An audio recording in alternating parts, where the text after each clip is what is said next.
Hello दोस्तों, आप सभी का स्टडी विद कॉन्सेप्ट चैनल पर बहुत बहुत स्वागत है। और स्वागत है साथ ही हमारी इस महा सीरीज़ में जो आपकी तैयारी को एकदम समग्र बनाने के लिए और एकदम रणनीतिक बनाने के लिए, जिसके लिए आप 2023 और 24 में एग्ज़ाम देने वाले हैं, चाहे वो यूपीएससी हो, स्टेट पीसीएस हो, कोई भी एग्ज़ाम हो। अगर आपने सही से इन चीज़ों को फॉलोअप किया तो निश्चित रूप से वो आपकी एग्ज़ाम के लिए बहुत ही ज़्यादा हेल्पफुल रहेगा। और दोस्तों, इस महा सीरीज़ के अंतर्गत हम आपको सारी चीज़ें एकदम निःशुल्क प्रोवाइड करवा रहे हैं। कोई किसी प्रकार का आपसे कॉस्ट नहीं ले रहे।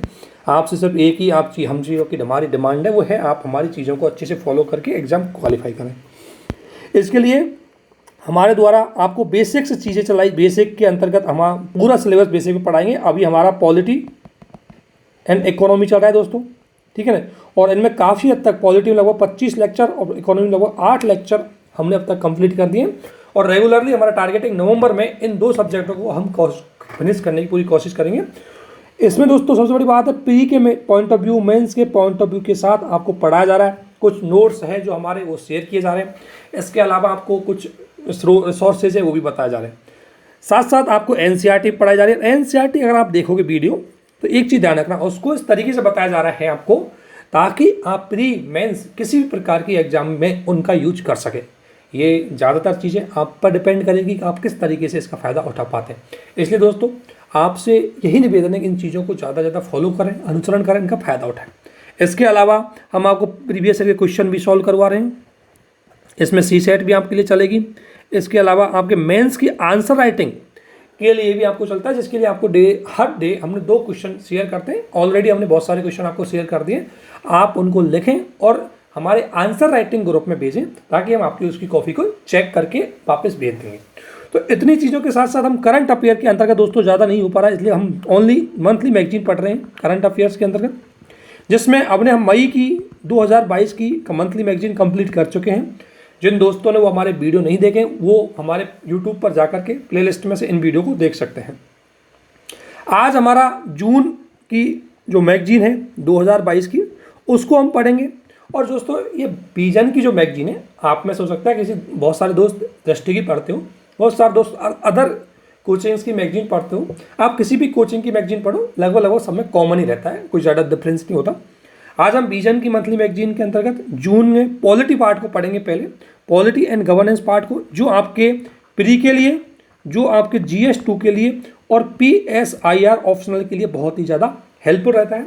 और इसमें बताएंगे कि किस तरीके से चीज़ें आपको ऐड करनी है, कहाँ पर क्वेश्चन बन सकता है और क्या क्या चीज़ आती है। दोस्तों, विजन की मंथली मैगजीन आपकी करंट के साथ साथ आपके स्टैटिक्स पार्ट को भी मजबूत करती है, आपके स्टैटिक्स को बहुत ज़्यादा मजबूत करती है, इसलिए काफ़ी हेल्पफुल रहेगी। तो इस टॉपिक के अंतर्गत आज हमारा पहला टॉपिक होगा दोस्तों, वो है केंद्रीय सूचना आयोग, सेंट्रल इंफॉर्मेशन कमीशन। इसके बारे में जानेंगे कि क्या है, करंट में क्यों रहा, इसमें क्या कमी है, इसका किस तरीके से और सुझाव दिए जाएंगे इसमें, और नए जो संशोधन किए गए हैं वो किस तरीके से। यूपीएससी ने मेंस में क्वेश्चन पूछा था कि 2019 में जो RTI एक्ट के द्वारा अंतर्गत हमने जो संशोधन किए थे 2019 के अंतर्गत, है ना, उससे क्या प्रभाव पड़ा। RTI एक्ट के अंतर्गत 2019 से हमने जो नए संशोधन किए उससे अधिनियम पर क्या क्या प्रभाव पड़ा, उससे RTI पर क्या प्रभाव पड़ा, वो सारी चीज़ें हम इसमें डिस्कशन करेंगे। क्वेश्चन बन चुके हैं, स्टेट PCS में बनने की पूरी संभावना है, बट आपसे रिक्वेस्ट है कि इन चीज़ों को अच्छे से देखें। हम मैगजीन के एक टॉपिक से नहीं, बल्कि अगर यहाँ हम CIC पढ़ रहे हैं तो इसका मतलब CIC को इस तरीके से पढ़ेंगे कि आपको दोबारा कभी भी इसको पढ़ने की ज़रूरत नहीं होगी। ये CIS नहीं दोस्तों, CIC है, ठीक है ना। तो कभी भी आपको इसको दोबारा पढ़ने की जरूरत नहीं पड़ेगी यदि आपने इसको अच्छे से पढ़ा है। तो सबसे पहले करंट में क्यों रहा है, हाईलाइटेड क्यों रहा है, तो RTI के तहत जो अपीलें हैं उसके निपटान में बहुत तेज़ गति से वृद्धि हुई है। मतलब अपीलों का जो निपटान होता है वो बहुत तेज़ गति से वृद्धि हुई है। और इसके अंतर्गत केंद्रीय सूचना आयोग के पास जो पेंडिंग RTI के मामले हैं वो पेंडेंसी कम हुई है दोस्तों, पेंडिंग कम हुआ है, अर्थात इसने निपटान बहुत अच्छे से किया है। अब मैं बेसिक सी चीज़ें बताता हूँ आपको थोड़ा सा। RTI का बेसिक क्या है, कोई RTI है, आगे हमने देखेंगे। RTI क्या है, एक सूचना का अधिकार है आपके पास, और सूचना का अधिकार आपको एक अधिकार देता है कि आप किसी भी सरकारी संस्था, किसी भी पब्लिक अथॉरिटी से, ध्यान रखना पब्लिक अथॉरिटी, और पब्लिक अथॉरिटी को RTI के सेक्शन है उसके 2 में, सेक्शन 2 में डिफाइन किया गया कि कौन कौन पब्लिक अथॉरिटी होगी। तो आपका अलग पार्ट है, इसको छोड़ दो। आप डायरेक्ट याद रखो, कोई भी पब्लिक अथॉरिटी से आप सूचना मांग सकते हैं। भारत का सिटीजन ऑफ इंडिया है, कोई भी पब्लिक अथॉरिटी से इस एक्ट के अंतर्गत सूचना मांग सकता है। उसको सूचना मांगने का पूरा अधिकार है। वो सूचना किसी भी प्रकार की हो सकती है जो इस एक्ट के अंतर्गत दी जाती है। और इसमें जब आप सूचना मांगते हैं तो सामान्यतः 30 दिन में उस पब्लिक अथॉरिटी को 30 दिन में सूचना देनी पड़ती है, ठीक है ना। और जब पब्लिक अथॉरिटी कोई भी अथॉरिटी के पास अपनी सूचना मांगी है तो उसको 30 दिन में देनी पड़ती है। यदि 30 दिन में वो सूचना देता है और यदि आप उस सूचना से सहमत नहीं हो तो उसकी प्रथम अपील कर सकते हैं। प्रथम अपील कर सकते हैं। और प्रथम अपील किसके पास होगी? जैसे मान लें आपने किसी एक्स नाम से एक्स अथॉरिटी से सूचना मांगी है तो इसका जस्ट सीनियर अथॉरिटी है, वो आपको उसके वो आप क्या कर सकते हैं? अपील कर सकते हैं। वह आपको अपील करनी चाहती है और यहाँ अपील करने के लिए आपको 30 दिन का टाइम दिया जाता है। 30 दिन के अंतर्गत आप उसको अपील कर सकते हैं। इसे बोलते हैं प्रथम अपील। और दोस्तों यदि आप प्रथम अपीलेट अथॉरिटी से भी संतुष्ट नहीं हैं आरटीआई में तो आप इसके विरुद्ध आप CIC सेंट्रल इंफॉर्मेशन कमीशन में जाकर के सेकेंड अपील कर सकते हो। तो सेकेंड अपीलेट अथॉरिटी होती है केंद्रीय सूचना आयोग। केंद्रीय सूचना आयोग होगा केंद्र से जुड़े हुए पब्लिक अथॉरिटी के लिए, और राज्य सूचना आयोग होगा राज्य से जुड़े हुए पब्लिक अथॉरिटी के लिए। तो CIC के पास अपीलीय मामले होते हैं। तो CIC के पास पहले अपीलीय मामले, CIC के पास 90 डेज होता है उनको रिजॉल्व करने का। तो 90 डेज में CIC को इसमें डिसीजन देना पड़ता है। CIC जब भी इसमें डिसीजन देता है तो वो कंसर्न जो CPIO होता है, CPIO वो पब्लिक अथॉरिटी जिसको सूचना देनी थी उसको बुला भी सकता है, उसको बहुत सारी चीज़ें कर सकते हैं। जैसा कि हम कई चीज़ें ऐसी देखी गई है तो इसमें वो आपको समन भी भेज देता है। तो CIC के पास जो मामले होते हैं इनका निपटान करता है। तो हाल ही में करंट में आया है कि CIC ने अपने जो मामले हैं उनका तीव्र गति से निपटान किया है। जो अपीलीय, ध्यान रखना इसके पास मामले कौन से होंगे? अपीलीय मामले। अपीलीय मामलों का निपटान किया है। अब सबसे पहले हम जानेंगे कि ये CIC को जानने से पहले सूचना के एक्ट को जानेंगे कि अगर सूचना एक्ट क्या है। तो सूचना एक्ट की बेसिक चीज़ें तो मैंने बना दी, लेकिन हमारे सूचना का अधिकार का अगर विकास देखें जो 2005 में हमारा एक्ट आया था, इसका विकास थोड़ा सा देख लेते हैं। ये आप ध्यान रखना इसका विकास क्रम क्या है। जैसे कि आपने RTI को पढ़ा होगा, आप GS2 में पढ़ सकते हैं गवर्नेंस वाले पार्ट में। आपने RTI को पढ़ा होगा, इसको आप GS4 में पढ़ सकते हैं सुशासन वाले पार्ट में। तो RTI मुख्य रूप से माना जाता है कि सुशासन का प्रतीक है दोस्तों, सुशासन की कुंजी है। और सुशासन की कुंजी क्यों? सुशासन का मतलब होता है जो शासन जवाबदेही हो, जो शासन पारदर्शी हो, जो शासन है उत्तरदायी हो और जिसमें जनता की भागीदारी हो, जनता की सक्रिय भागीदारी हो। और दोस्तों RTI आपको ये सारे अधिकार देता है क्योंकि RTI के माध्यम से आप किसी भी पब्लिक अथॉरिटी से उस पब्लिक अथॉरिटी को जवाबदेही बना सकते हो, उससे सूचना मांग के उसको ट्रांसपेरेंस बना सकते हो, उसको किसी प्रकार के इन्फॉर्मेशन के लिए आप उत्तरदायी ठहरा सकते हो। फॉर एग्जाम्पल के लिए अगर मान लें कोई ब्रिज टूटा है, जैसे मोरबी ब्रिज टूटा है, अगर ब्रिज की बात करें मोरबी ब्रिज, तो अब आपके पास ये अथॉरिटी है कि कोई व्यक्ति डायरेक्ट RTI लगा के पूछ लेगा कि भाई किसने मोरबी ब्रिज को बनाया था, कितना खर्चा लगा, क्या इसकी क्षमता थी, कितना किसको परमिशन दी गई थी। ये RTI ही सरकार को जवाबदेही बना सकती है। और RTI के माध्यम से जनता वास्तविक लोकतंत्र की प्राप्ति करती है, वास्तविक शासन की स्थापना की सहयोग करती है, क्योंकि जनता ही लोकतंत्र में सर्वोच्च होती है। और RTI के माध्यम से जनता पब्लिक अथॉरिटी से पूरी चीज को मांग सकती है। दोस्तों सूचना पावर के रूप में काम करती है और चूंकि RTI के माध्यम से जनता सूचना को मांग सकती है, इसलिए पब्लिक अथॉरिटी शासन को इसलिए जनता शासन को ज़्यादा सुशासन बनाने के लिए, जवाबदेही बनाने के लिए, पारदर्शी बनाने के लिए RTI बहुत ही महत्वपूर्ण एक्ट था। ठीक है ना। इसको हम वैसे गवर्नेंस वाले पार्ट में अच्छे से पढ़ते हैं तो इसलिए हम बेसिक से आपको बता रहे हैं।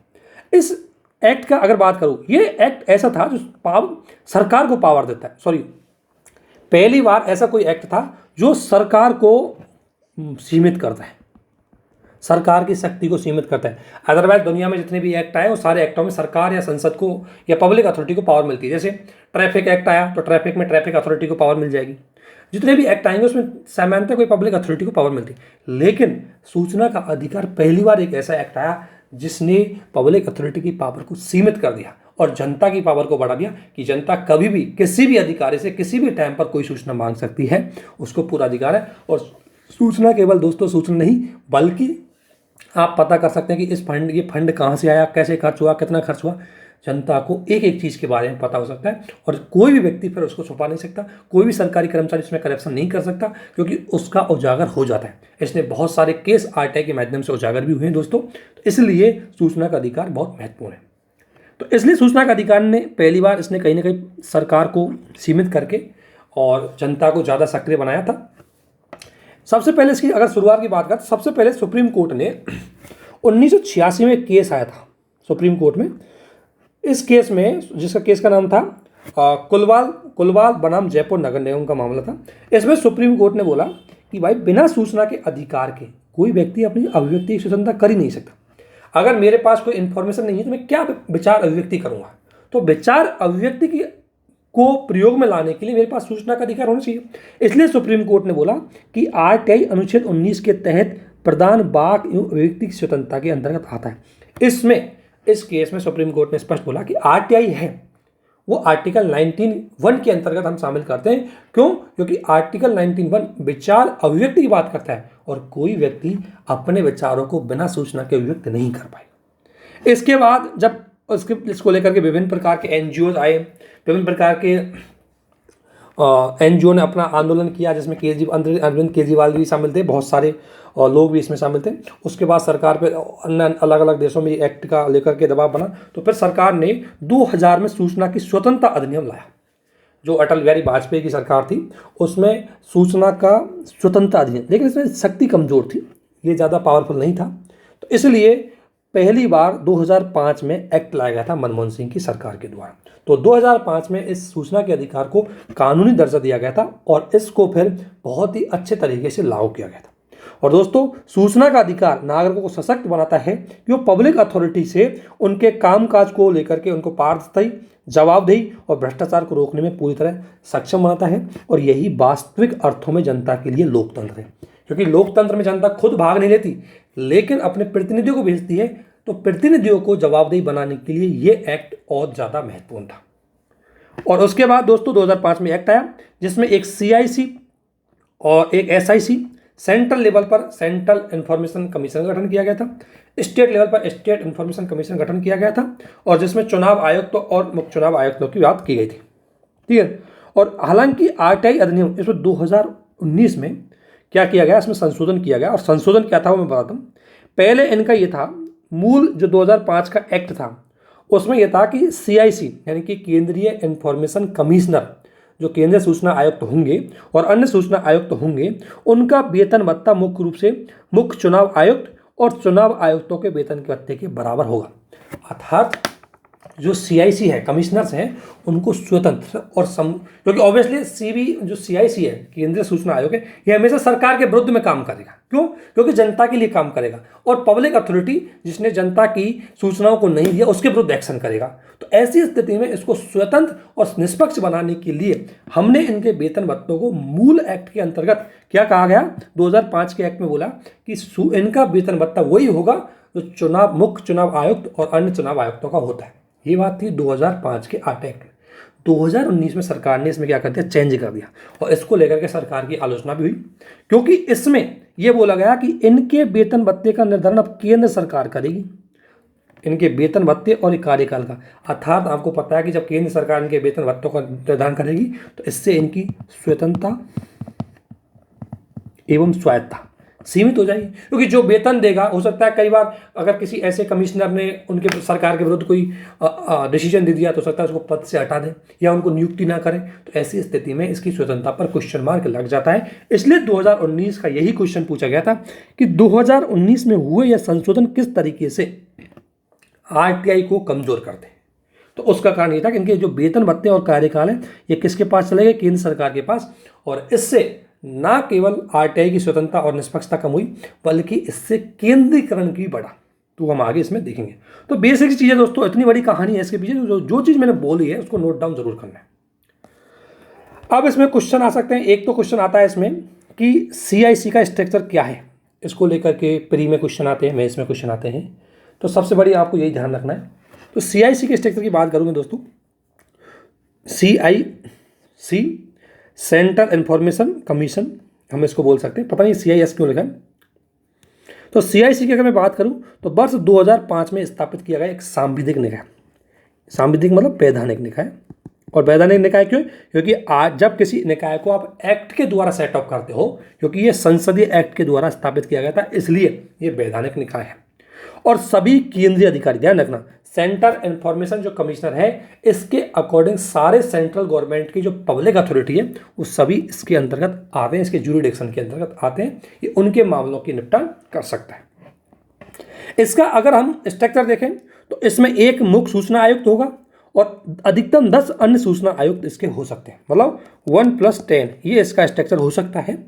बन तो रहेगा, कई बार 5 हो सकते हैं, कई बार 6 हो सकते हैं, लेकिन मैक्सिमम 10 सूचना आयुक्त वो हो सकते हैं। और इन सभी की नियुक्ति, ध्यान रखना, इन सभी की नियुक्ति एक समिति के द्वारा की जाएगी।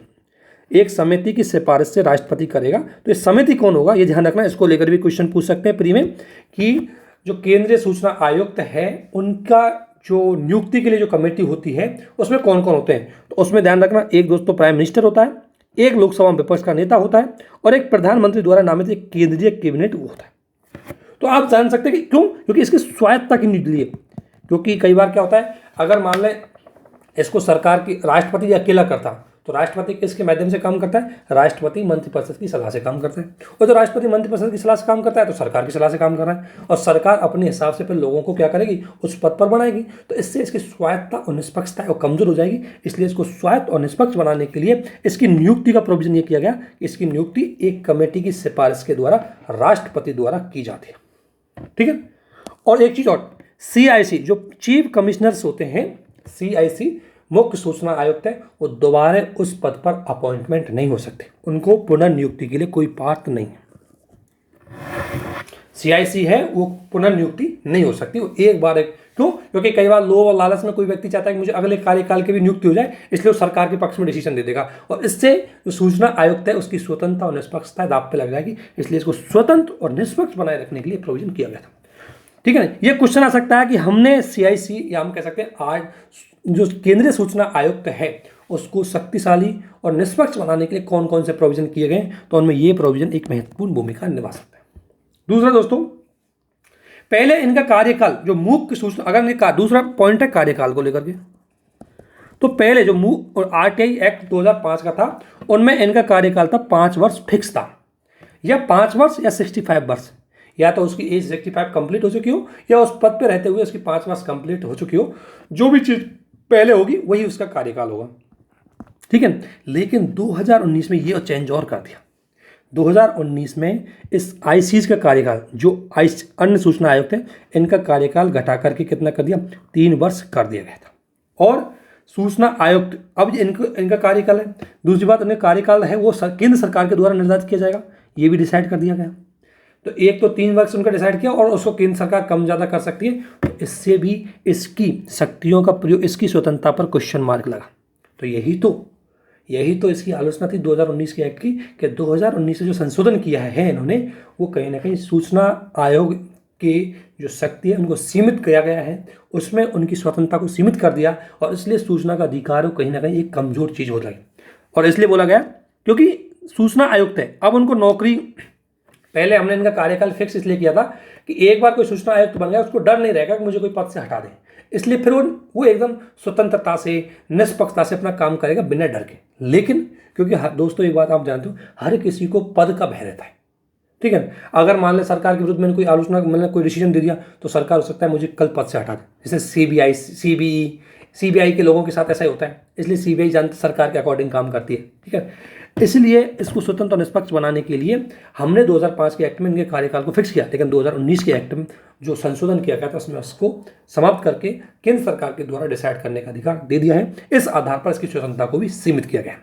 तो 2019 ने किस तरीके से इसकी स्वतंत्रता को सीमित किया गया, यह आपको पता लग गया। 1 पॉइंट दोस्तों एरिया और 1 पॉइंट आपका एरिया। ठीक है। ये छोटी छोटी चीज़ें आपको अच्छे से लिखनी है। कार्यकाल का आपको पता लग गया होगा। अब सबसे महत्वपूर्ण है इसका कार्य क्या है CIC का। तो CIC मुख्य रूप से ध्यान रखना दोस्तों, इसका मुख्य कार्य एक अपीली अथॉरिटी है और इसके पास वो समस्त सिविल न्यायालय के पास जो पावर होती है, समस्त पावर CIC के पास होती है। यानी कि सिविल शक्ति क्या होती है कि ये किसी भी व्यक्ति के पास समन भेज सकता है और उसको उपस्थित होने के लिए बाध्य कर सकता है, उससे किसी प्रकार का डॉक्यूमेंट मांग सकता है, दस्तावेजों का एक्सप्लेनेशन मांग सकता है, साक्ष्य प्रस्तुत करवा सकता है और गवाहों को भी ये डॉक्यूमेंट भेज सकता है। इसको समस्त अथॉरिटी होती है जो हमारी CPC सिविल प्रोसीजर कोड है 1908 में, जो सिविल कोड को भी जो शक्ति मिलती है वो सारी शक्ति CIC को भी मिलती है। ठीक है, तो ये था। और इस अधिनियम के अनुसार ये कहा गया CIC का ये कर्तव्य है कि वे निम्नलिखित में से किसी ऐसे व्यक्ति की शिकायत या जांच करें जिसने सूचना मांगी हो और कोई व्यक्ति ने किसी अथॉरिटी ने सूचना देने से इनकार कर दिया हो या सूचना विद इन टाइम नहीं दी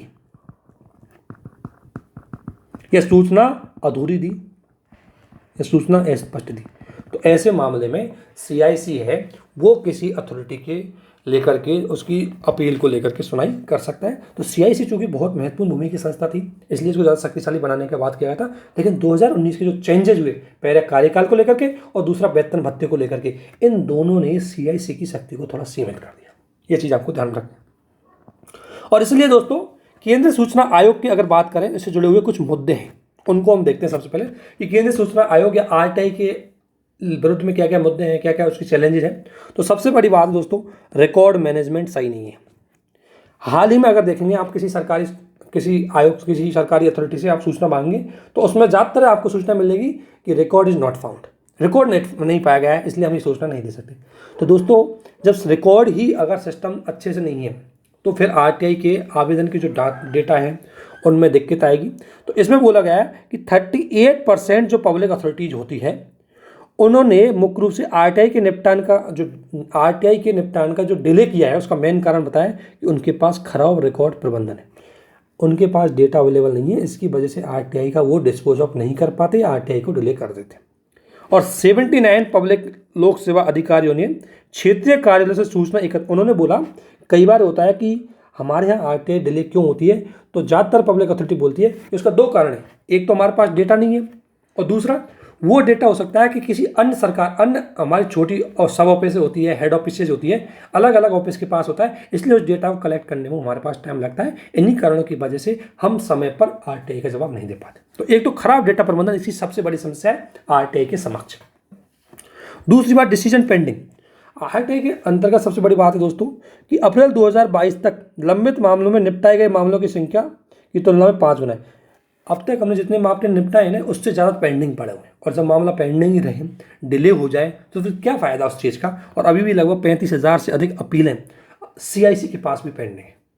ठीक है, सबसे महत्वपूर्ण है 2019, एक इसकी सबसे बड़ी जो समस्या हुआ है दोस्तों, 2019 के इस एक्ट ने जो संशोधन किया इसने CIC को स्वतंत्रता को कमज़ोर कर दिया, चाहे उसके कार्यकाल को सीमित कर दिया, चाहे उसके वेतन भत्ते को सीमित कर दिया। तो सरकार द्वारा इस संबंध में अपनी बाध्यकारिता को लागू कर दिया, सरकार ने इस पर अपना कंट्रोल बढ़ा दिया, इससे इसकी स्वतंत्रता एवं स्वायत्तता सीमित हो गई। और कहीं ना कहीं ये सरकार का जो पार्टनरशिप है वो ज़्यादा हो गया, और कहीं ना कहीं एक बात कह सकते हैं कि सरकार इसको मिसयूज भी कर सकती है। और एक बढ़िया रिक्त पद दोस्तों, CIC में पिछले 7 वर्षों से लगातार पद इसमें खाली है, जैसे 10 कमिश्नरेट की होती है वो सारे पद, बहुत सारे पद इसमें खाली होते हैं और इसकी वजह से मामले डिले हो जाते हैं। और सबसे बड़ी होती है ट्रेनिंग की कमी। बहुत सारी जो पब्लिक अथॉरिटी होती है, जो पब्लिक सूचना देने वाली होती है, उनको RTI एक्ट के बारे में ही पता नहीं होता, ना ही जनता को पता होता है। तो इसलिए सबसे पहले जो डेटा देता है, जो सूचना उपलब्ध करवाएगा, उसको ट्रेनिंग दी जाए, उसको प्रशिक्षण दिया जाए। ये इसका सूचना आयोग से जुड़ी हुई समस्या है। ठीक है ना, सूचना RTI एक्ट से जुड़ी हुई कई समस्या है। इसके अलावा दोस्तों अगर हमें इनको सुधार करना है तो हमें कुछ सजेशन दे सकते हैं। ऑब्वियसली एक तो रिकॉर्ड मैनेजमेंट करो अच्छे से। अगर रिकॉर्ड मैनेजमेंट करने के लिए हर विभाग में एक रिकॉर्ड विभाग बना दिया जाए, ठीक है, जो अपने लेवल पर डेटा है उसको मैनेजमेंट करे और डेटा को क्या करे, डिजिटलाइज करे, ताकि सूचना को आसानी से दिया जा सके। क्योंकि भौतिक रूप में अगर हम बोले तो आसानी से डेटा पहुंचाया नहीं जाता, इसलिए ऑनलाइन अवेलेबल होगा तो आसानी से पहुंचाया जाएगा। ठीक है, इसके अलावा ट्रेनिंग, इनको समय समय पर ट्रेनिंग दी जाए RTI एक्ट के अंतर्गत।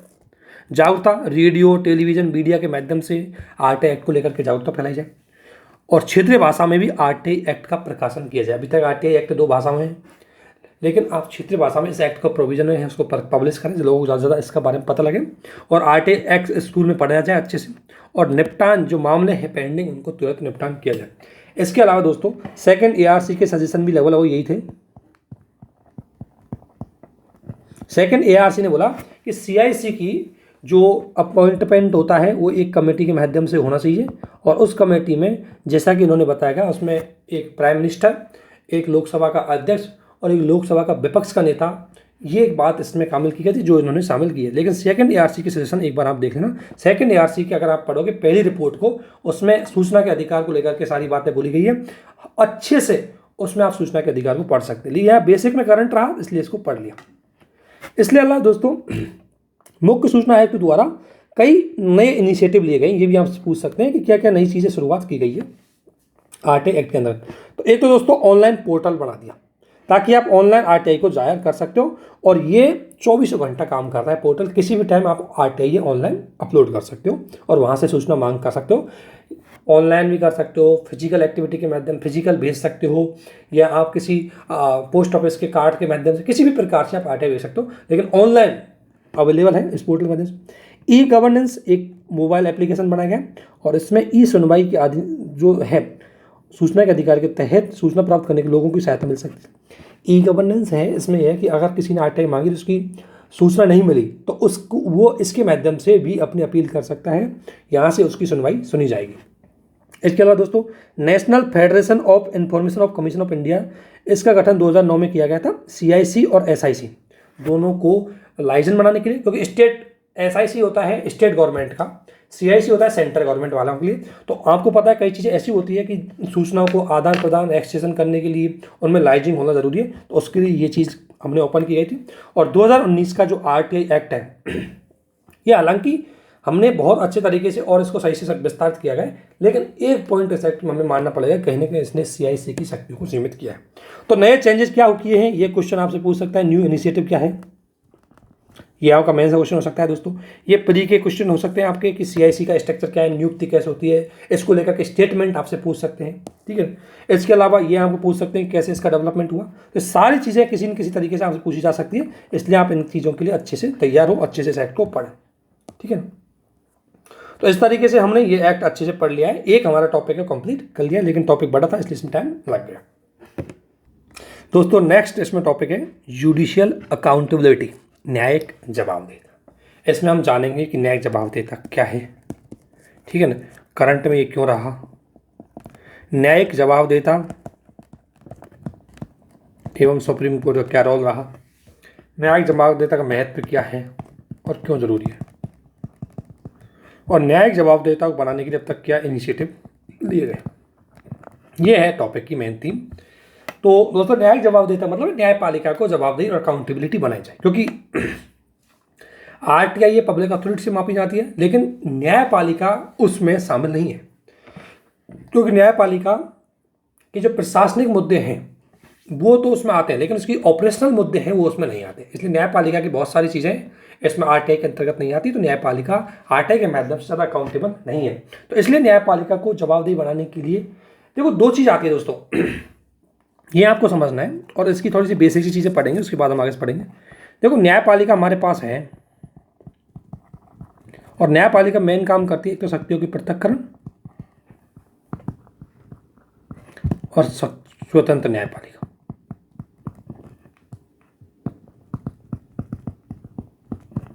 ठीक है, अब जहां ध्यान रखना, अगर आप किसी की स्वतंत्रता ज़्यादा रखते हैं तो उसकी अकाउंटेबिलिटी थोड़ी कम हो जाती है, क्योंकि किसी को अगर आप बहुत ज़्यादा स्वतंत्र छोड़ देंगे तो वो जवाबदेही कम हो जाएगा। जवाबदेही बनाए रखने के लिए उस पर थोड़ा सा कंट्रोल होना जरूरी है, ठीक है ना, और वो कंट्रोल होने के लिए किसी न किसी प्रकार से उस पर नियंत्रण जरूरी है। तो जहां अगर आप, दूसरी बात दोस्तों, यदि न्यायपालिका को ज़्यादा अकाउंटेबल बना देंगे तो इसकी स्वतंत्रता भी कम हो जाएगी। तो इसलिए न्यायिक जवाबदेहिता एक ऐसा कॉन्सेप्ट है जिसमें कहीं ना कहीं हम इन दोनों चीज़ों के बीच में क्या लेके चलेंगे, बैलेंस, कि अकाउंटेबिलिटी भी बनी रहे और न्यायपालिका की स्वतंत्रता भी बनी रहे, क्योंकि अकाउंटेबिलिटी और स्वतंत्रता दोनों अपोजिट होते हैं। अगर आप किसी की स्वतंत्रता ज़्यादा बढ़ाएंगे तो अकाउंटेबिलिटी उसकी कम हो जाएगी, अगर आप किसी की अकाउंटेबिलिटी ज़्यादा बढ़ाएंगे उसकी स्वतंत्रता कम हो जाएगी। तो अभी इसी चीज़ में, इसलिए हमने न्यायपालिका को ज़्यादा, आपने देखा होगा न्यायिक जवाबदेहिता ज़्यादा हाईलाइटेड नहीं रहा होगा, हमने ज़्यादातर न्यायिक स्वतंत्रता को ज़्यादा हाईलाइटेड रखा है। लेकिन समय आ चुका है कि न्यायपालिका को भी अकाउंटेबल बनाया जाए। अब उसको क्यों बनाना जरूरी है उसको हम आगे देखेंगे। तो दोस्तों ये टॉपिक तो वैसे आपका स्टैटिक पार्ट है, लेकिन करंट में क्या रहा, करंट में एक छोटी सी लाइन रही है इसमें कि ओडिशा हाई कोर्ट ने अपनी वार्षिक रिपोर्ट प्रकाशित करने वाला पहला न्यायालय बन गया। पहला न्यायालय है उड़ीसा हाईकोर्ट जिसने अपनी वार्षिक अनुअल रिपोर्ट प्रस्तुत करी। और दोस्तों अनुअल रिपोर्ट यानी कि आपने सूचना शेयर करी है, और सूचना शेयर का मतलब आपने अपनी अकाउंटेबिलिटी दिखाई है जनता को कि भाई हमने ये काम किया है, हम इस तरीके से डिसीजन देते हैं, हमने कोई बात छुपाई नहीं है, तो हम अकाउंटेबल है, मेरे द्वारा किए गए कार्य के लिए मैं जिम्मेदार हूँ। यही होती है अकाउंटेबिलिटी, मेरे द्वारा किए गए किसी भी काम के लिए मैं खुद जिम्मेदार हूँ। तो न्यायपालिका ने बोला कि हम खुद जिम्मेदार हैं, इसलिए न्यायपालिका ने अपनी पहली रिपोर्ट हाईकोर्ट उड़ीसा हाईकोर्ट ने जारी की, और यह रिपोर्ट राज्य की न्यायपालिका का क्या परफॉर्मेंस रही है उसके बारे में थी। तो इससे कहीं ना कहीं न्यायपालिका भी अकाउंटेबल हो गई। वो जैसे संसद में सरकार क्या करती है, संसद में रिपोर्ट प्रस्तुत करती है, संसद में प्रस्तुत की गई रिपोर्ट जो कार्यपालिका की होती है उसी की वजह से कार्यपालिका जवाबदेही होती है दोस्तों, ठीक है। तो इसलिए ये चीज़ें ज़्यादा इंपॉर्टेंट रही थी। अब सबसे बड़े पढ़ते हैं कि जुडिशियल अकाउंटेबिलिटी है क्या।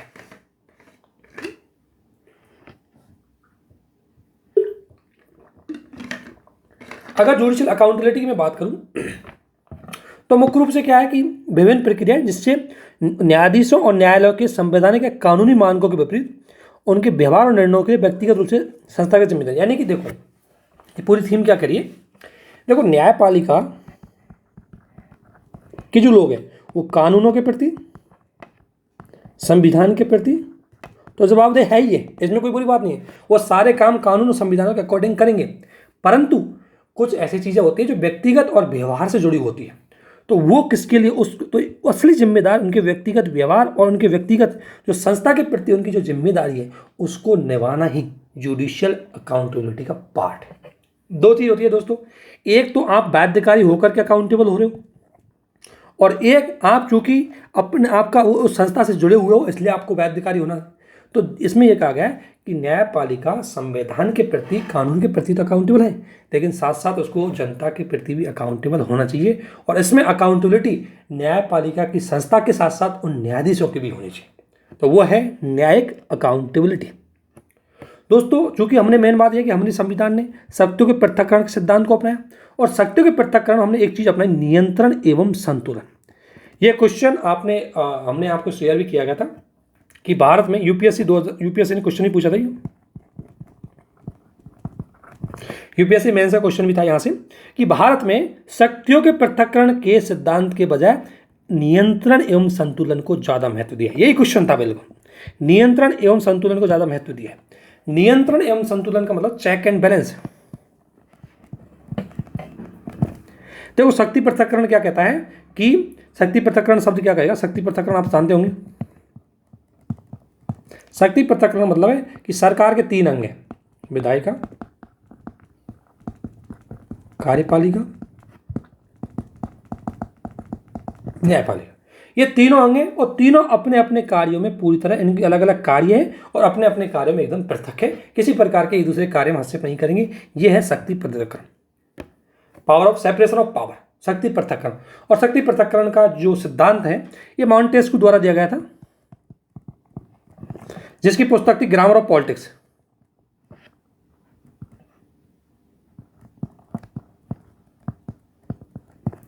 और ग्रामर ऑफ पॉलिटिक्स में मॉन्टेस्क्यू द्वारा बोला कि शक्ति का विकेंद्रीकरण होना चाहिए, और विकेंद्रीकरण के लिए पृथक्करण जरूरी है, क्योंकि राजतंत्र में क्या होता था कि राजा ही कानून बनाता था, राजा ही उसको लागू करता था और राजा ही उस पर निर्णय देता था। इसलिए राजा, तीनों शक्ति अगर किसी एक व्यक्ति के पास होगी वो निरंकुश होने की पूरी चांस होगी, वो अकाउंटेबल नहीं रह पाएगा। इसलिए इनको शक्तियों को विकेंद्रीकरण करने के लिए, पृथक्करण करने के लिए मॉन्टेस्क्यू के द्वारा स्पष्ट रूप से, इससे पहले जीएस मिल है या लॉक है, इनके लॉक के द्वारा भी शक्ति पृथक्करण की बात की गई, लेकिन लॉक ने विधायिका और कार्यपालिका की शक्ति एक व्यक्ति के पास रखी। तो इस लॉक ने स्पष्ट रूप से शक्ति पृथक्करण की बात नहीं करी। मॉन्टेस्क्यू के द्वारा अपनी पुस्तक ग्रामर ऑफ पॉलिटिक्स में एकदम स्पष्ट रूप से बात की गई शक्तियों के पृथक्करण की। ये बेसिक थीम मैंने बताई है, बहुत बैकग्राउंड है, जिनका पॉलिटिकल साइंस ऑप्शन है उनके लिए ज़्यादा जरूरी है। अब आप समझो शक्तियों पृथक्करण क्या कहता है। तो शक्तियों पृथक्करण कहता है कि सरकार के तीनों अंग हैं वो आपस में एक दूसरे से पृथक है, स्वतंत्र है। और इसी पृथक्करण के लिए, इसी पृथक्करण के अंतर्गत दोस्तों हमने न्यायपालिका की स्वतंत्रता की बात करी कि न्यायपालिका स्वतंत्र रहेगी। लेकिन चूंकि ये शक्ति पृथक्करण कठोरता के रूप में कहाँ होता है, अध्यक्षीय शासनिक प्रणाली, जहां प्रेसिडेंशियल फॉर्म ऑफ गवर्नमेंट होती है वहां होता है, जहां विधायिका, कार्यपालिका, न्यायपालिका में किसी प्रकार का लाइजन नहीं होती, समन्वय नहीं होता। लेकिन चूंकि दोस्तों हमने संसदीय शासन प्रणाली को अपनाया है और संसदीय शासन प्रणाली में विधायिका और कार्यपालिका में समन्वय पाया जाता है, क्योंकि कार्यपालिका का निर्माण विधायिका से होता है, इसलिए हमने कठोर शक्ति पृथक्करण को स्वीकार नहीं किया। हमने कठोर शक्ति पृथक्करण को स्वीकार नहीं किया, बल्कि हमने चेक एंड बैलेंस को स्वीकार किया है। और चेक एंड बैलेंस का मतलब है कि विधायिका कार्यपालिका को जवाबदेही बनाए, दूसरी बात न्यायपालिका विधायिका एवं कार्यपालिका को जवाबदेही बनाए, और दूसरा विधायिका और सरकार यानी कार्यपालिका ये न्यायपालिका को जवाबदेही बनाए। ये तो होता है चेक एंड बैलेंस। यानी न्यायपालिका विधायिका को चेक करेगी तो विधायिका न्यायपालिका को बैलेंस कर देगी। कैसे? अगर संसद यानी विधायिका द्वारा बनाए गए किसी कानून है उसको रिव्यू करने की शक्ति किसके पास? न्यायपालिका के पास। तो संसद की शक्ति को रिव्यू करके उसको सीमित कर देती है। ठीक इसी प्रकार से न्यायाधीशों को विरुद्ध अध्यादेश लाना, न्यायाधीशों के विरुद्ध उनको हटाने का प्रस्ताव कौन लाती है? विधायिका। तो न्यायाधीशों पर कंट्रोल करती है कौन? संसद। इस आधार पर संसद का न्यायपालिका पर, न्यायपालिका का संसद पर, अर्थात तीनों चेक एंड बैलेंस रहेंगे क्योंकि तीनों संविधान के अधीन है। यही है नियंत्रण एवं संतुलन। दोस्तों मैंने बेसिक से यहाँ बता दिया, इससे पहले हमने डिटेल से आपको क्वेश्चन के साथ शेयर भी किया गया था। जब भी ऐसा क्वेश्चन आए तो थोड़ा सा कॉन्सेप्ट आपको पता होना चाहिए। बाकी इसमें जो इन्फॉर्मेशन लिखी हुई है वो तो आप पढ़ के भी फैक्ट तो पढ़ के भी याद कर सकते हैं, उसमें कोई बड़ी बात नहीं है। लेकिन इसको हमारा पढ़ाने का मुख्य उद्देश्य है कि आपका कॉन्सेप्ट डेवलप हो जाए। कुछ हमारे फैक्ट है जो हो सकता है हमारे नोट्सों से, हमारे वीडियो से छूट गए हैं, वो सारे फैक्ट आपको यहाँ आ जाए। तो इसीलिए हम मंथली मैगजीन विजन है उसको पढ़ते हैं, जो करंट और फैक्ट के लिए आपके लिए बहुत जरूरी होते हैं। तो चेक एंड बैलेंस वाला फंडा समझ गए, पृथक्करण वाला फंडा समझ गए होंगे आप।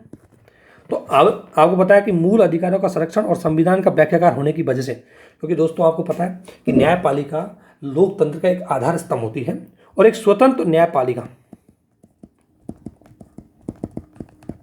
जरूरी है। क्यों?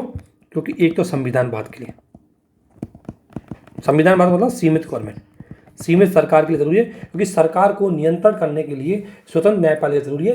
क्योंकि न्यायपालिका अगर स्वतंत्र नहीं हुई तो सरकार तानाशाही हो सकती है। ठीक है। दूसरा, मौलिक अधिकारों की सुरक्षा के लिए,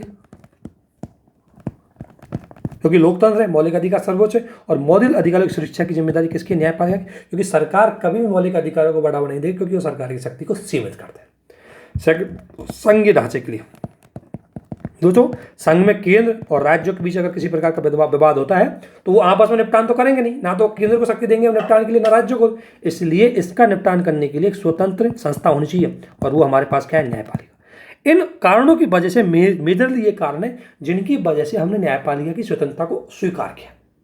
ठीक है। और इसलिए संविधान का आर्टिकल ये बात करता है, संविधान न्यायपालिका की स्वतंत्रता है, इसको बेसिक स्ट्रक्चर के भाग में रखा गया। लेकिन न्यायिक जवाबदेही की अगर बात करें तो भाई न्यायपालिका जवाबदेही कैसे होगी?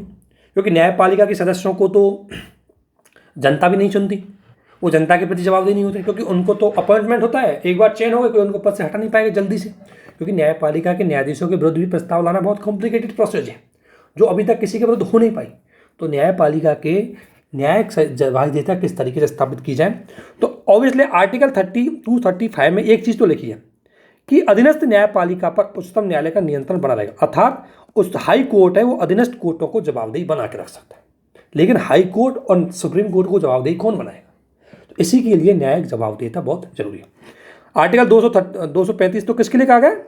अधीनस्थ न्यायालय। अधीनस्थ मतलब डिस्ट्रिक्ट कोर्ट, जो छोटे कोर्ट होते हैं वो सारे अधीनस्थ कोर्ट के अंतर्गत आते हैं। वहाँ तो हमारे संविधान में व्यवस्था की गई है, लेकिन हमारे यहाँ कभी भी न्यायिक जवाबदेहिता के लिए कोई अलग से तंत्र नहीं है। अब हम जानेंगे कि न्यायिक जवाबदेहिता की आवश्यकता क्यों है। सबसे बड़ा पॉइंट तो यही है दोस्तों। इसमें तो कुछ अलग लिख रहा है, जो लिख रहा है वो देखो, मैं बताता हूँ, मेन तो है मुद्दे भाई हम देखो। सबसे पहली बात है दोस्तों, लोकतांत्रिक संस्थाओं की निष्ठा के लिए, विश्वास के लिए। जनता, आपको पता है जनता, लोकतंत्र में जनता सुपीरियर होती है, और दोस्तों जनता की सुपीरियर के लिए आपको जरूरी है कि जनता का उस संस्था के प्रति विश्वास होना चाहिए। तो चूंकि लोकतंत्र की जो संस्था है उसमें न्यायपालिका भी एक संस्था है, तो न्यायपालिका पर जनता का विश्वास तो तभी रहेगा जब न्यायपालिका उनके प्रति जवाबदेही रहेगी। और अगर न्यायपालिका पर जनता का विश्वास रहेगा तो वह उनके जो मामले हैं, जो उनके डिसीजन है, उनका अनुसरण करेगी। तो इसलिए लोकतांत्रिक संस्थाओं के प्रति जवाबदेहिता या उनके प्रति विश्वास को बढ़ाने के लिए न्यायपालिका का जवाबदेही होना बहुत जरूरी है। सेकंड चीज़ दोस्तों, सुप्रीम कोर्ट की जवाबदेहिता को सुनिश्चित करने के लिए पहली बात यह कि सुप्रीम कोर्ट, देखो सुप्रीम कोर्ट के ऊपर कंट्रोल करने वाली कोई संस्था है नहीं। सुप्रीम कोर्ट के ऊपर कंट्रोल करने वाली संस्था एक ही, बस संविधान। और दोस्तों सुप्रीम कोर्ट अपने अकॉर्डिंग संविधान की परिभाषा बदल देता है। तो इसलिए सुप्रीम कोर्ट को, उच्चतम न्यायालय को जवाबदेही बनाने के लिए, उसको कंट्रोल करने के लिए, उसको सीमित करने के लिए, प्रभावी तंत्र बनाने के लिए हमारे पास कोई संस्था तो कुछ काम तो होना चाहिए। हाई कोर्ट और अधीनस्थ कोर्टों को हम बना लेंगे क्योंकि वहाँ सुप्रीम कोर्ट बैठा हुआ है, तो वो हाई कोर्ट और अधीनस्थ कोर्टों को जवाबदेही बना सकता है, लेकिन सुप्रीम कोर्ट को कौन जवाबदेही बनाएगा? तो इसलिए हमें न्यायिक जवाबदेही जरूरी है। सुप्रीम कोर्ट अपनी रिपोर्ट प्रेजेंट करें, न्यायपालिका में रखें, जनता के समक्ष रखें, डिसीजनों के प्रति लोगों को बताएं, तो जवाबदेही हो। वो किसी को कुछ नहीं बताते, ठीक है। दूसरा, लंबित मामले। अब लंबित मामलों को अगर आपको कम करना है तो न्यायिक जवाबदेहिता होनी चाहिए। जैसे भाई न्यायपालिका के लोग क्या काम कर रहे हैं?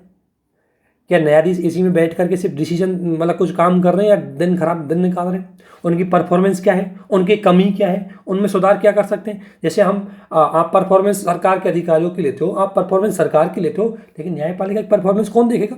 तो इसलिए अगर न्यायपालिका की परफॉर्मेंस देखी जाएगी तो अपने आप लंबित मामले कम हो जाएंगे। दूसरा, पारदर्शिता।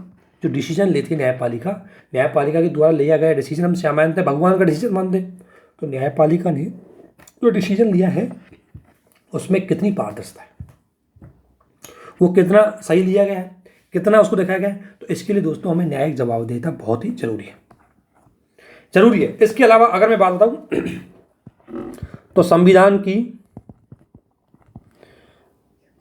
सर्वोच्चता के लिए, क्योंकि संविधान सर्वोच्च है और संविधान के प्रति न्यायिक जवाबदेहिता होना उसका जरूरी है न्यायपालिका का। मौलिक अधिकारों की सुरक्षा के लिए न्यायिक जवाबदेहिता जरूरी है। लोकतंत्र पर विश्वास करने के लिए न्यायिक जवाबदेहिता जरूरी है, ठीक है। ये बेसिक पॉइंट है जो इसमें लिखे हुए हैं। इसके लिए हमें न्यायिक जवाबदेहिता की जरूरी है। इसके अलावा दोस्तों न्यायपालिका को संवेदनशील बनाने हेतु न्यायिक जवाबदेहिता जरूरी है, क्योंकि दोस्तों न्यायपालिका द्वारा ऐसे डिसीजन दिए जा रहे हैं जो कई बार महिलाओं के विरुद्ध बहुत ही खराब लगते हैं, ठीक है।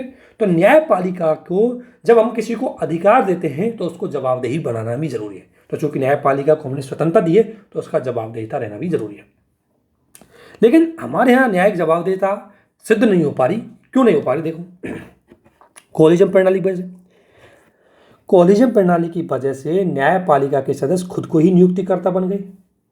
आज तक दुनिया में किसी भी देश में न्यायपालिका ऐसी नहीं है जो खुद का अपॉइंटमेंट खुद ही करती हो, लेकिन हमारे यहाँ कोलिजियम के अकॉर्डिंग न्यायपालिका में न्यायाधीशों की नियुक्ति खुद न्यायाधीशों के द्वारा की जाती है और इससे भाई भतीजावाद भी बहुत ज़्यादा बढ़ रहा है और इसकी वजह से नियंत्रण एवं संतुलन का सिद्धांत है उसका मिसयूज हो रहा है, क्योंकि नियंत्रण एवं संतुलन में कार्यपालिका के पास ये शक्ति होनी चाहिए थी जो न्यायपालिका के पास चली गई है, क्योंकि सारी नियुक्तियां कार्यपालिका करती है, लेकिन वास्तव में कोलिजियम है वो न्यायाधीशों की नियुक्ति का जो अधिकार हमने राष्ट्रपति को दिया गया था, वास्तव में वो नियुक्ति का अधिकार किसके पास आ गया? न्यायपालिका के पास आ गया। इसलिए इसने नियंत्रण एवं संतुलन के सिद्धांत का उल्लंघन किया, क्योंकि पहले कार्यपालिका न्यायाधीशों को नियंत्रण किसके माध्यम से रखती थी?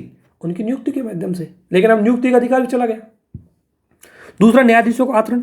हमारे न्यायाधीशों को कई बार ऐसे केस मिले कि भ्रष्टाचार में आरोप मारे गए और आजकल तो न्यायाधीश CGI रहने के बावजूद भी राज्यसभा का सदस्य बन रहे हैं।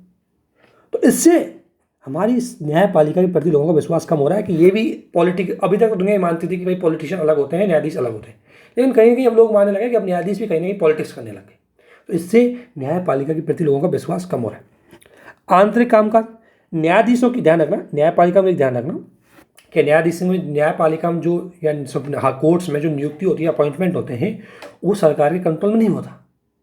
तो उन अपॉइंटों में कितना आप ट्रांसपेरेंस रखते हो, कितना लोगों को कर रहे हो, इसके बारे में अभी तक कोई पता नहीं लग पाता। न्यायपालिका उसको पारदर्शी नहीं बताती, उसको बताती नहीं है। जब बताएगी नहीं तो उसकी जवाबदेहिता कैसे बनेगी? तो जब आप इतना काम करते हो, नियुक्ति करते हो, आवंटन करते हो, अनुशासनात्मक कार्रवाई करते हो, तो लोगों को जवाबदेही बनाना जरूरी है। सूचना RTI के दायरे से बाहर है, तो ऐसी स्थिति में इसको जवाबदेही कैसे बनाया जाए? अपने दायरे को उल्लंघन। जब न्यायपालिका को लगता है कि खुद की स्वतंत्रता या खुद को जवाबदेही बनाने के लिए सरकार कोई काम कर रही है, उतने में न्यायपालिका रिव्यू का प्रयोग करके उसको रद्द कर देती है। जैसे हम 99वां एक्ट के द्वारा राष्ट्रीय न्यायिक नियुक्ति आयोग लेके आए थे, जिसका मुख्य उद्देश्य था कि न्यायपालिका कहीं ना कहीं इसको जो नियुक्ति है वो जवाबदेही में बनाया जाए। लेकिन न्यायपालिका ने अपनी जो रिव्यू की पावर का मिसयूज करते हुए, ओवर रीच करते हुए अधिनियम को असंवैधानिक घोषित कर दिया। और न्यायपालिका खुद कहती है कि हम शक्तियों के पृथक्करण का समर्थन करते हैं, शक्तियों का पृथक्करण हमारे बेसिक स्ट्रक्चर का भाग है, लेकिन न्यायपालिका खुद ही इस पृथक्करण का पालन नहीं करती। अगर वो पृथक्करण का पालन करती तो न्यायाधीशों की नियुक्ति का काम किसका है? कार्यपालिका। फिर आप खुद क्यों उसमें पार्टिसिपेट होते?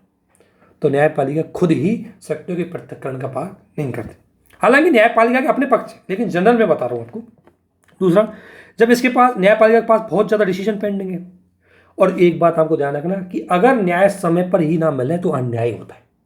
जिस न्यायपालिका को अधिकारों की सुरक्षा के लिए, लोगों के अधिकारों की, संविधान की सुरक्षा के लिए बनाया गया था, वो डिसीजन देने में 8-10 साल लगा देगी तो क्या फायदा है ऐसी न्यायपालिका। इसलिए न्यायपालिका के इन मामलों का निपटान तीव्र गति से हो और जनता का विश्वास बढ़े, इसलिए इसको जवाबदेही बनाए रखना बहुत ही जरूरी है।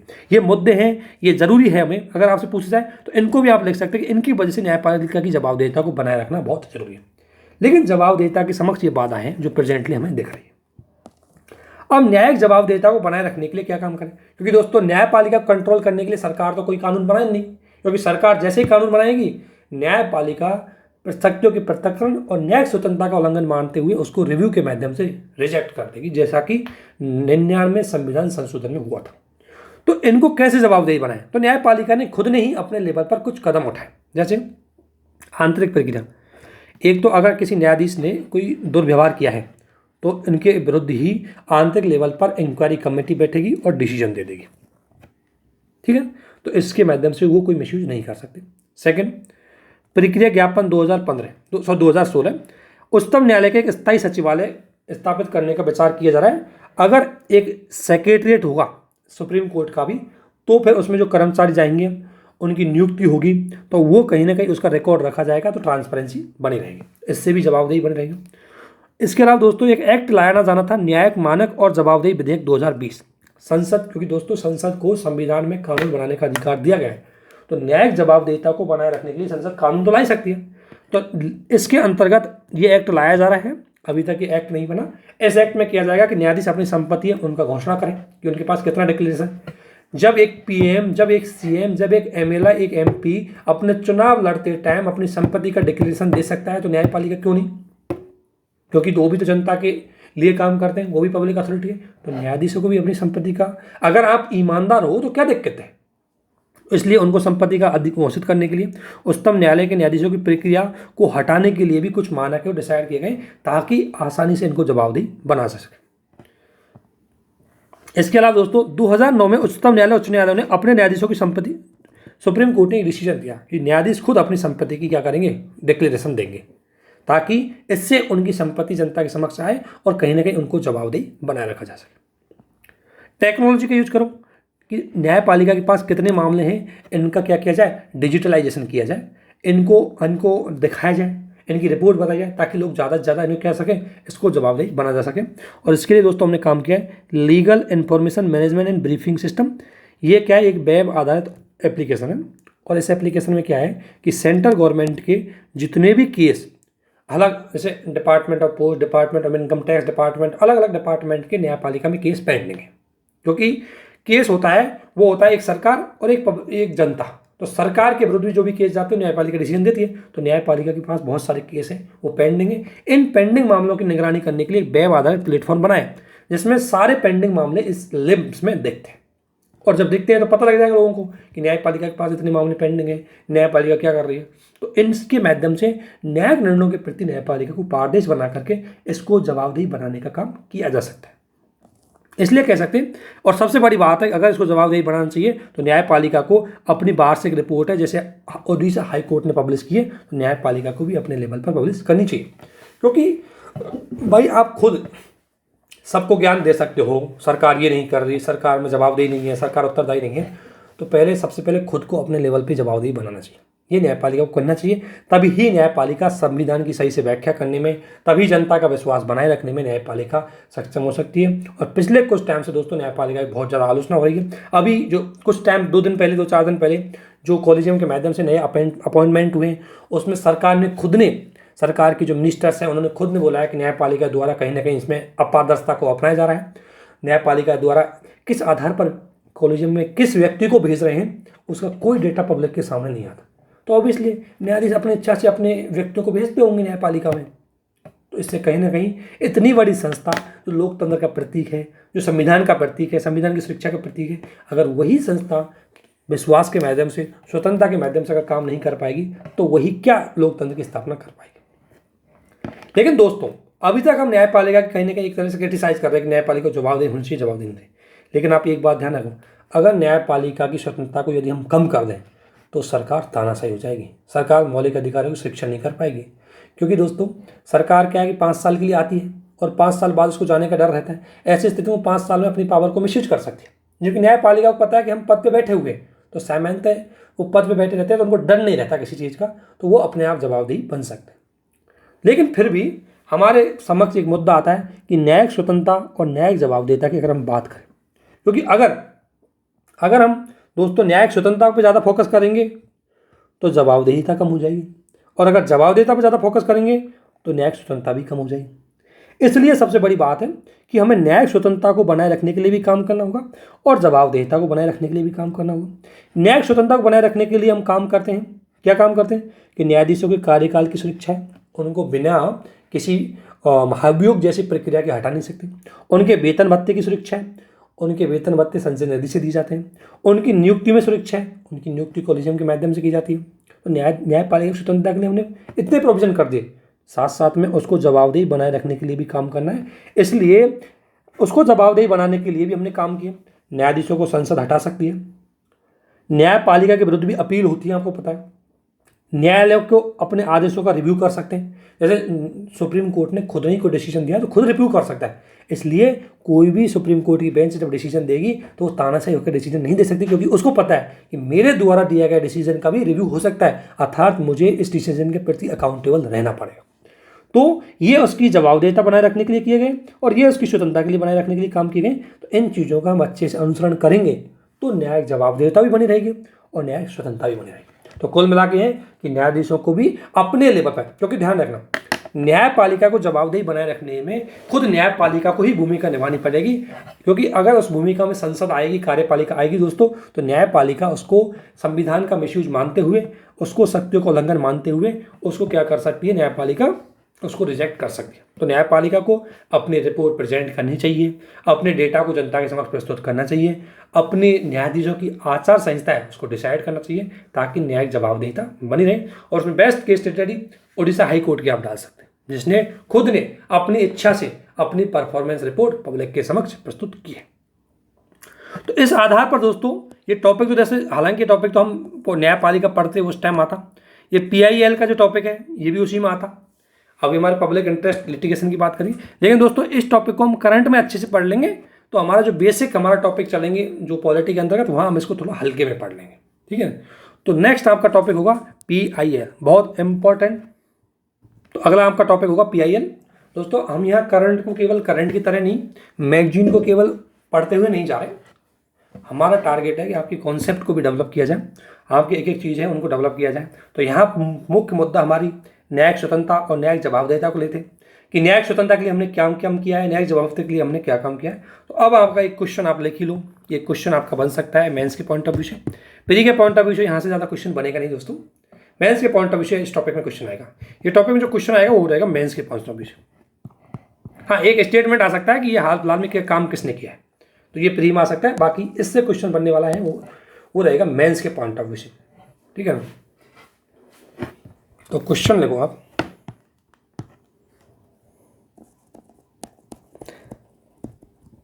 संविधान की सर्वोच्चता तथा लोकतंत्र की मजबूती हेतु न्यायिक स्वतंत्रता एवं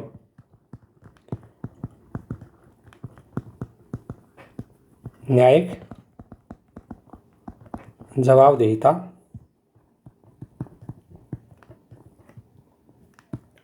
अनिवार्य है।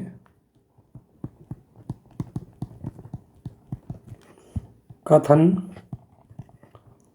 के पक्ष में तर्क दीजिए। 250 में लिखना है, 15 मार्क्स का क्वेश्चन है। यूपीएससी क्वेश्चन चूंकि दोस्तों इस बार ये कोलिजियम को लेकर के हाल फिलहाल दोबारा हाईलाइटेड रहा है। यूपीएससी ने इस प्रकार का क्वेश्चन अभी तक दोबारा पूछा नहीं है। अब यूपीएससी इस प्रकार क्वेश्चन पूछने की पूरी संभावना बन सकती है। क्वेश्चन की लैंग्वेज कुछ हो सकती है, लेकिन ध्यान रखना उसकी मेन थीम यही रहेगी। जब भी जुडिशियल इंडिपेंडेंसी की बात आएगी, जब भी जुडिशियल अकाउंटेबिलिटी की बात आएगी, क्वेश्चन का आंसर आपका यहीं से होगा। तो आपको इसमें ध्यान रखना, क्या रखना है कि लोकतंत्र के लिए ये न्यायपालिका स्वतंत्रता क्यों जरूरी है और लोकतंत्र के लिए न्यायिक जवाबदेहिता क्यों जरूरी है, इन दोनों को लिखना। फिर लास्ट में दोनों को बैलेंस करते हुए, ये दोनों बैलेंसिंग होनी चाहिए और उसके आधार पर आपको कंक्लूजन दे रहा है। तो आपको इस आधार पर क्वेश्चन लिखना है दोस्तों। ये करंट का क्वेश्चन नहीं, ये बेसिक स्टैटिक का पार्ट है, लेकिन आप करंट के इस मामले को, इस केस स्टडी को इसमें यूज कर सकते हैं। इस आधार पर इस वीडियो को हम यहीं समाप्त करते हैं। आशा है कि आपको बहुत हेल्पफुल रहेगी। आपसे निवेदन है कि हमारे इस चैनल को बहुत ज़्यादा शेयर और सब्सक्राइब करें। इस वीडियो को अंत तक देखें। डेफिनेटली बहुत सारे टॉपिक जिस तरीके से हम पढ़ाने की कोशिश कर रहे हैं आपको बहुत ज़्यादा हेल्पफुल रहेंगे। स्टेट पीसीएस, यूपीएससी के लिए कॉन्सेप्ट, फैक्चुअल, सारी चीज़ों को हम इसमें कवर करें। अगर आपको इसके बावजूद कोई डाउट हो तो आप इसको पूछ सकते हैं। इसी के साथ इस वीडियो की समाप्ति करते हैं। अगला हमारा टॉपिक होगा पीआईएल। ये टॉपिक थोड़ा बड़ा है, पब्लिक लिटिगेशन जो वाला है सिस्टम, ये बहुत बड़ा है। इसका डेवलपमेंट देखेंगे, इसमें बहुत सारी चीज़ें इसमें दी हुई है, बहुत सारी चीज़ हम अपने लेवल पे डेवलप करेंगे, अपने लेवल पे आपको बताएंगे। और इसके अलावा जो हमारा, जब हम न्यायपालिका पढ़ेंगे, अब अभी हमारा जो पॉलिटी में संघवाद चल रहा है, उसके बाद हम न्यायपालिका पढ़ेंगे, तो न्यायपालिका में पीआईएल आएगी, वहाँ भी इसको रिवीजन के पॉइंट ऑफ व्यू देखेंगे। लेकिन सारा जो कॉन्सेप्ट है वो हम यहीं पर देखेंगे, बहुत विस्तार से देखेंगे। इसमें कम से कम आपका आधे घंटे जाएगा इस टॉपिक में, क्योंकि पीआईएल अपने आप में एक टॉपिक है। तो हम यह करंट नहीं, आपके सिलेबस का पार्ट पढ़ रहे हैं दोस्तों। पीआईएल जीएस2 के अंतर्गत आपका सिलेबस का पार्ट है। तो पीआईएल को हम इस तरीके से पढ़ेंगे कि दोबारा आपको पीआईएल कभी पढ़ने की जरूरत ना पड़े। इसी के साथ इस वीडियो को यहीं समाप्त करते हैं। आप सभी को हमारे साथ बने रहने के लिए बहुत बहुत धन्यवाद। Thank you.